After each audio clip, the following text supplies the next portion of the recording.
kita panggil bellman ya. Jadi kerja dia angkat beg, hantar ke bilik. Jadi dia kerja keras. Dia cerita dengan tetamu, dia cerita kelebihan hotel yang tetamu inap, dan dia cerita setiap dalam perjalanan dia untuk sampai ke bilik tu, dia akan cerita dan cerita dan cerita. And apa yang berlaku pada dia, dia juga menjadi general manager of an international brand hotel.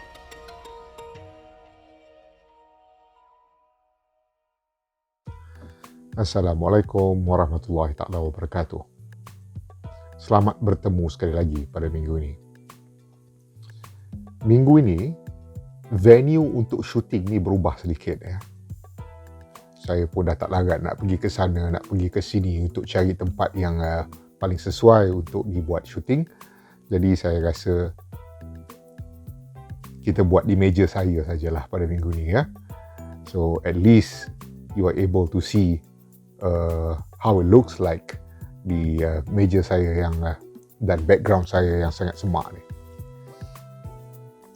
Okey, pada minggu ini kita ubah sikit topik dia. Saya sebenarnya ingin mengetahui adakah anda ataupun anak-anak anda ataupun yang menonton ni adalah di peringkat umur adik-adik ataupun anak-anak saya berminat untuk bekerja di bidang perhotelan.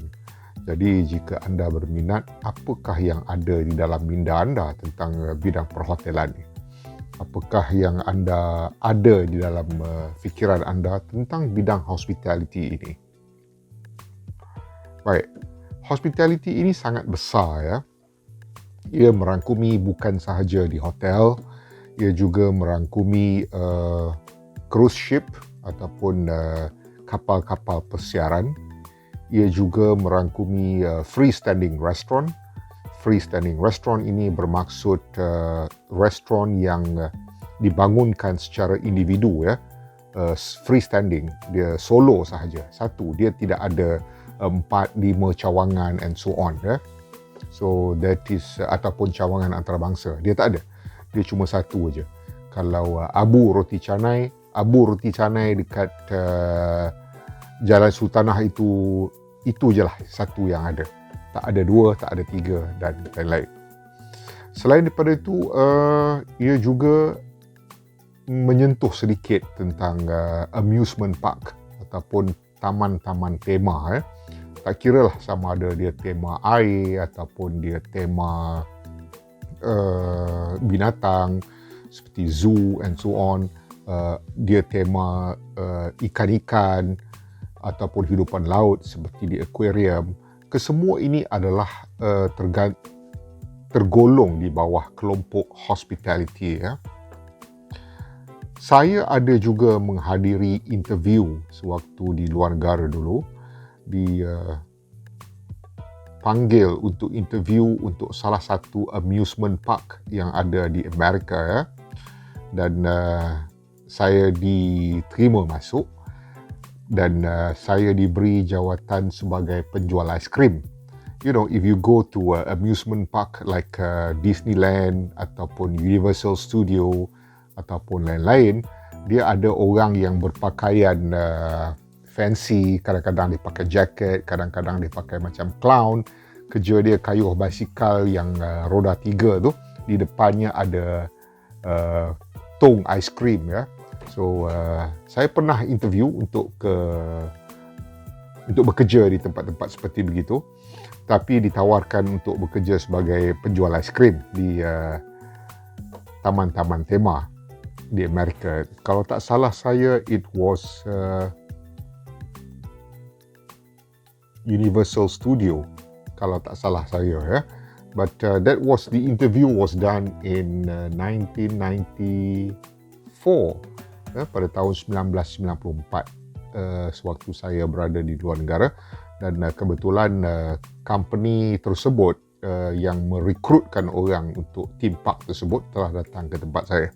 Jadi saya hadiri sesi tersebut dan beberapa minggu kemudiannya saya mendapat surat tawaran untuk bekerja sebagai ice cream dispenser.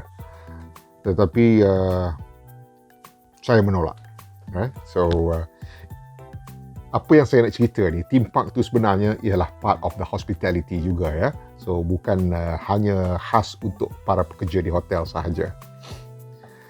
So selain daripada tu, apa lagi ya? Kita ada convention center, kita ada event halls dan sebagainya. Kesemua ini adalah tergolong ataupun termasuk di dalam hospitality, bidang hospitality.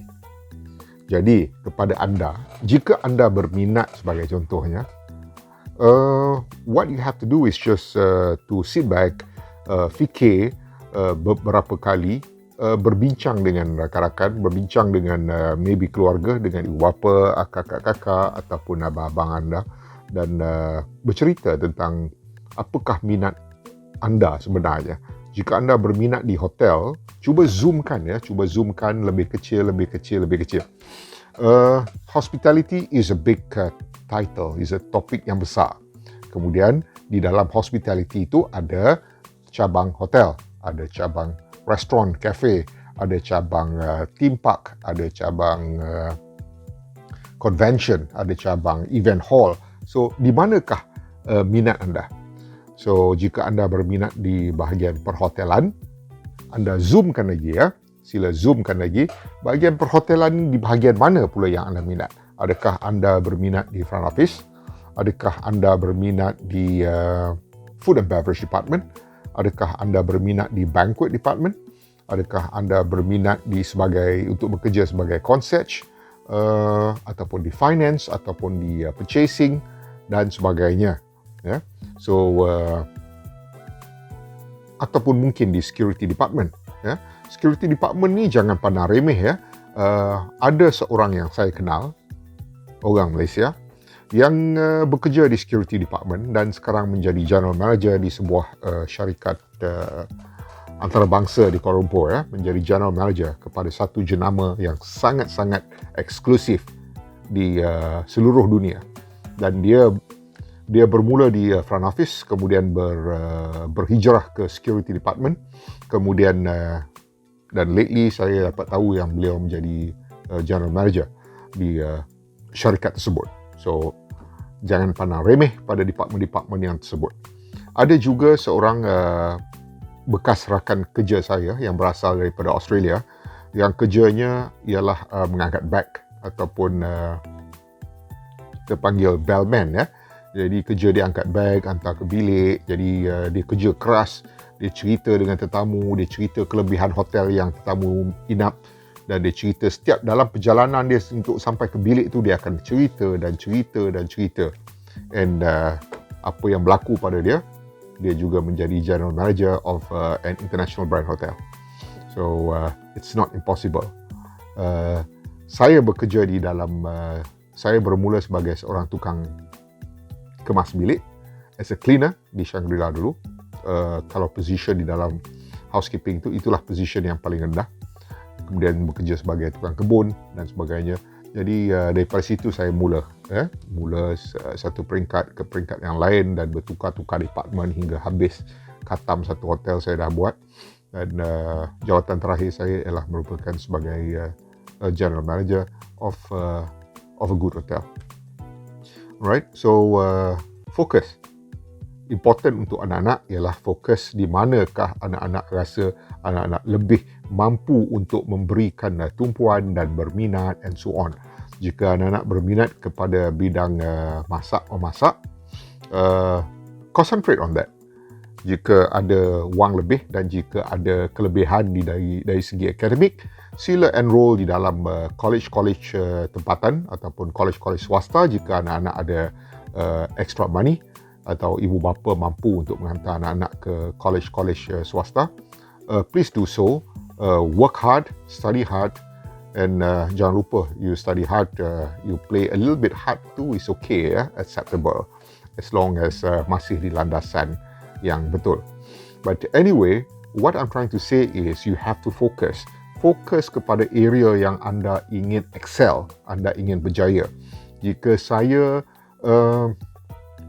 nak bekerja di front office sebagai contohnya, saya harus mengambil kursus hospitality yang ada pengkhususan front office. Jika saya nak buat food and beverage, for example, saya masuk belajar hotel management dan mengkhusus kepada food and beverage management. Ya, di dalam hotel division, hotel management ada juga subjek-subjek tersebut, ya, subjek-subjek beverage, subjek-subjek catering. Tapi semua tu adalah subjek-subjek kecil. Tapi jika anda sangat-sangat berminat, silalah berhubung dengan pihak sekolah ataupun carilah di mana-mana tempat yang mengadakan kursus-kursus khas untuk subjek-subjek tertentu yang anda minat. Ya. Sangat-sangat penting. Kemudian kerja di hotel ni, kebiasaannya kita bekerja daripada bawah. Ya. Jadi adakah anda bersedia untuk bekerja daripada bawah? Long hours. Most of the time you'll be standing, you'll be walking, a lot of talking to the guests. Jika anda berada di front of the house, di depan menghadap tetamu, adakah anda sanggup bekerja sebanyak 8 jam is normal when you are sitting, but 8 jam berdiri is a little bit hectic. Mungkin anda akan terasa sakit di betis, sakit di tapak kaki, dan saya pun sama. Sewaktu saya pada peringkat tersebut, di peringkat entry level, saya pun sakit betis, sakit peha, sakit tapak kaki and so on. So what I did at that time was balik rumah, rendam dalam air suam yang diisikan dengan garam dan sedikit lemon, perahan juice lemon, dan for roughly about 15 minutes, 20 minutes, and then saya tidur malam tu dalam keadaan yang sedikit lega. But it's hard work. Jika anda betul-betul berminat, so don't waste time. Jangan buang masa. Kumpulkan duit dan enroll. Jika anda tak mampu untuk enroll dengan menggunakan duit anda boleh bekerja dulu. Anak-anak kerjalah dulu. Kerja dulu, setengah daripada gaji itu disimpan untuk dilaburkan kepada kursus-kursus yang ada in the market. Saya pun sama dulu. Saya kerja di kedai aiskrim, kumpul duit setiap bulan selama beberapa bulan dan apply masuk ke ITM dan berjaya, dan duit yang saya kerja di tempat aiskrim tu lah saya gunakan sepanjang pengajian saya sewaktu di ITM dulu. And then weekend anak-anak pun tak perlu minta duit daripada ibu bapa, masih lagi boleh bekerja sendiri. Sekarang dah ada Grab jika ada sesiapa yang mempunyai transportation.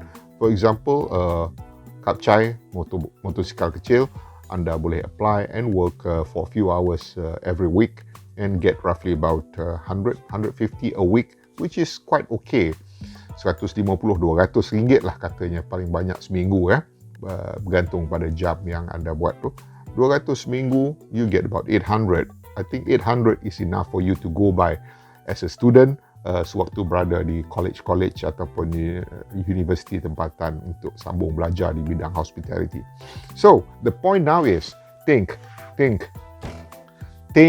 and plan your future. Think and plan. Fikirkan apa yang anda minat, anak-anak minat, cari daripada sekarang, cari dan baca. Sekarang ni nak dapat information senang, and then at the same time cuba lihat pada end goal dia. Setiap apa yang kita buat, kita harus ada end goal. Sebagai contohnya, jika saya bekerja sebagai seorang tukang cuci toilet, for example, that was my job before. And apakah end goal dia? End goal dia, saya nak bekerja sebagai seorang general manager di hotel bertaraf 5 bintang. Hotel antarabangsa bertaraf 5 bintang. Jadi, perjalanan anda, perjalanan anak-anak daripada peringkat bawahan akan menuju ke kemuncaknya pada certain years nanti. Provided you have the discipline, you have the focus, your mind has to be focused. No hanky-panky, long hours, unfortunately. Tak ada, there's no way out. Anda harus bekerja keras, sangat-sangat keras. Bekerja keras. And as much as possible, please, no politics, please. Anda bekerja, kerjalah betul-betul, ikut undang-undang dan patuhi undang-undang. Dan bila anda dah bijak, anak-anak dah bijak, bantu anak-anak lain yang baru. Because apa yang mereka lalui adalah sama dengan apa yang anak-anak lalui dulu. So help the rest, assist the rest to get to where they should be. Right? So itu saja video pendek saya pada minggu ini. Saya cuma nak bagi tahu yang anda mempunyai peluang, anda mempunyai masa depan yang cerah, dan bidang hospitality, bekerja di hotel, bekerja di cruise ship, bekerja di resort tepi laut ataupun di Caribbean, di Acapulco and so on adalah satu pekerjaan impian semua orang ya. It gives you a very good return. Pulangannya juga sangat-sangat bagus, especially if you work overseas. Exchange rate-nya is always very good. Saya bernasib baik, saya ada pengalaman bekerja di luar negara dulu, dan saving is very important for your future. Get a house, then kereta tu will come later. Get a house first. So itulah nasihat saya pada minggu ini. Jika anda berminat, so sila cari peluang-peluang yang ada, dan fokus dan disiplin harus dijaga. Sekian, terima kasih. Assalamualaikum warahmatullahi taala wabarakatuh. Jumpa lagi minggu depan.